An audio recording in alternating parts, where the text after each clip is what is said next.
the Roland P-6. Let me turn this on. This is a sampler that I've been using for the past week.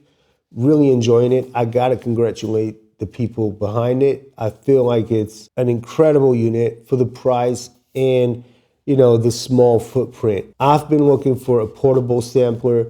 This could be it, but I'm not convinced. You can sample at different rates. I feel like this should be an option on all samplers. It has a nice sound. I like the sound of this sampler. I think it's great. There's a lot of stuff that I feel it's great inside of the sampler. I really, really like it. Portable with battery. The step sequencer is something that makes this machine really stand out. If you press one of these steps, you're going to get something on the screen which allows you to edit the step. Everything else that you do, you can automate still a step, but it's not really automating the step, it's automating the sequence. And that was one of the problems I had with the Ableton Move sampler, because it didn't automate just a step, it was automating everything. It was creating a lane of automation in the track, so which meant that, you know, everything that came after that step would have that same value. Here, although this is a great thing that makes this, to me, better than the Ableton Move step sequencers, that you can edit a step, just the step. It gives you, but it only gives you a few different values right there. You know, pitch, which is nice. You can pitch the sample on a step. You can change the velocity, probability. I don't know what that is. This is the timing, so you can nudge something. That's a ratchet. So it repeats the note. This alone makes this sampler, to me, very, very usable. That's what I want it for. But, you know, if you want to change the start point per step, you can't. But you can do it in any case. You can just put a step and change the start point for that step. But then you're automating the entire sequence. I don't like that workflow, but there are alternatives for this. You can just, you know, duplicate the pad and then have a different start point for the new chop. There's lo-fi here. You can put there's mute groups in here. You can loop samples. So I would rather have this section to be more editing of the sample instead of having to go into menus and things like that. Just have like the attack, decay, release right there, ready to go, which this is one of the things about this machine. There's a lot of second button presses, and there's second menus to each of these buttons and encoders and whatever. But I didn't find that to be a hard thing, to be honest. It's kind of like, all right, this is where that is, and I remember it easily, which I'm surprised that I do, because I don't remember stuff that well. It's just a lot of stuff. You got filters, you got band pass, high pass, peak. That's the thing that the Ableton Move didn't have, a band pass, which to me was like, so how do I actually cut the highs and the lows at the same time? Because you can't, because then, which brings me to the resampling function, which on the Move was kind of, you know, I didn't like it. And this is just a normal resampling function, which, you know, you just like how you resample on any other sampler. You set it to sample or resample, and then you send the sound that you want into it. You don't have to press play to, it's just kind of weird way that the Move did it. One thing I don't like about it is chopping. I wouldn't be using this for chopping, but you can chop here. There's an option to chop. Not really great, but hey, it's 200. Again, you can't fault this. It's 200. So the way I would chop in here is just by copying pads. Sample something, then copy the pad to this, set a new start and end point, copy the pad, set a new start and end point. That's it.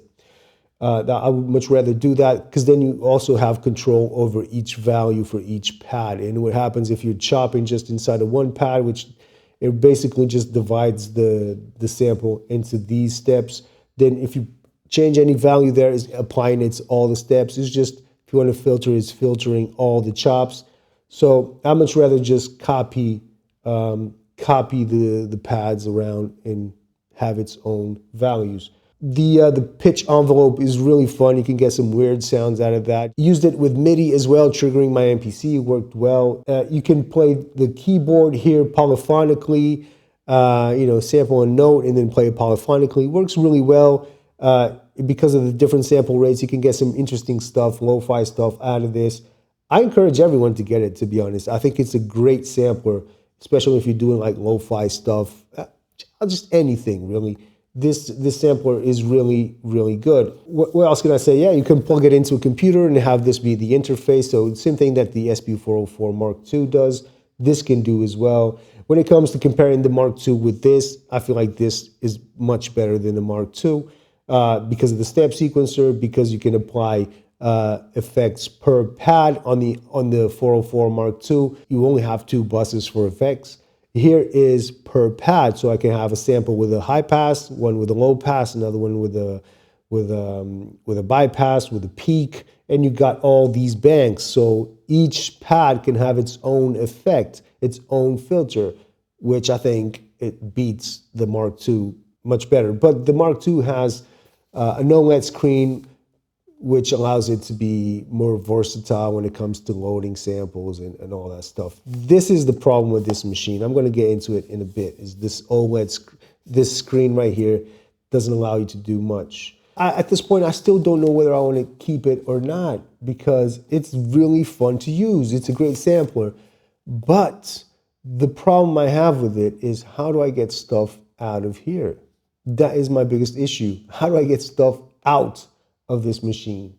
And apparently you can, but you can't, right? And that's my problem with the machine right now. If they had put an OLED screen in here, it would just be easy to dive into folders and load samples in here. So I'm hoping that they come out with a Mark II. So that's what I'm waiting for. A Mark II that you can just literally go into the tiny little screen there and go into a folder and load samples straight into a pad.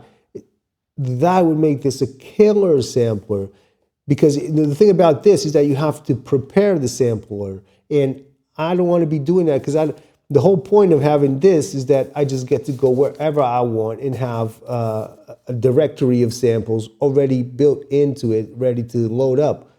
If I'm preparing something to do, preparing for what? I don't even know what I'm going to do. You know, what kind of samples do I want to put in there? I don't know. Now, there's ways that you can put up to 64 kicks or snares or hats into just one pad, because you can, if I'm not mistaken, because you can get up to 64 chops inside of one. Yeah, but the idea of having to prepare for all that, I think that's really what breaks this machine for me, is the ability to load stuff in and to then extract stuff that you've done. So I made a beat here, and then I was like, okay, so what now? What do I do now? Because the beat is inside, but there's no export function. There's no MIDI export. There's no nothing really. I connected this to the computer and went into the computer and did all the combination presses that you have to do just to extract the sample, which I think is crazy. I had a sample that had a different start point. Well, actually, I sampled something into here, and then I adjusted the start point. And then when I extracted that sample, it came as the original sample without the start point adjustment that I did. So which means if you have a lot of stuff that you do to a sample, when you export it through the software that they have, you're going to get the original sample. You're not going to get anything with the effects. So which means then you have to actually sample the sound out into your DAW or whatever. And then it's basically like you're recreating the beat again. And I don't want to go through that. If you want a portable sampler, you want to be able to get into the studio and easily extract ideas. That to me is the only thing here. It would be great to have like a small MPC like this to go and make beats wherever you want, and then get into the studio and just open the project inside of the MPC. Same thing that the Ableton did with the Move. I wish I could follow the steps and do the same thing. But to be in the studio is actually not that bad if you just set it aside and just have it as an external module that helps you to do certain things, especially, resample things. For Roland, put a MIDI export in this, just on the save, like save the pattern so I can extract the MIDI. And that would be great. I could just drop that MIDI into my MPC and keep on building the idea. Something to make it easy to take ideas out. If not, it might just sit in the studio to help me resample things, or just connect it to my laptop, which is nice as well. I'll see you on the next video. Let's see if I keep this or not, all right? Bye-bye.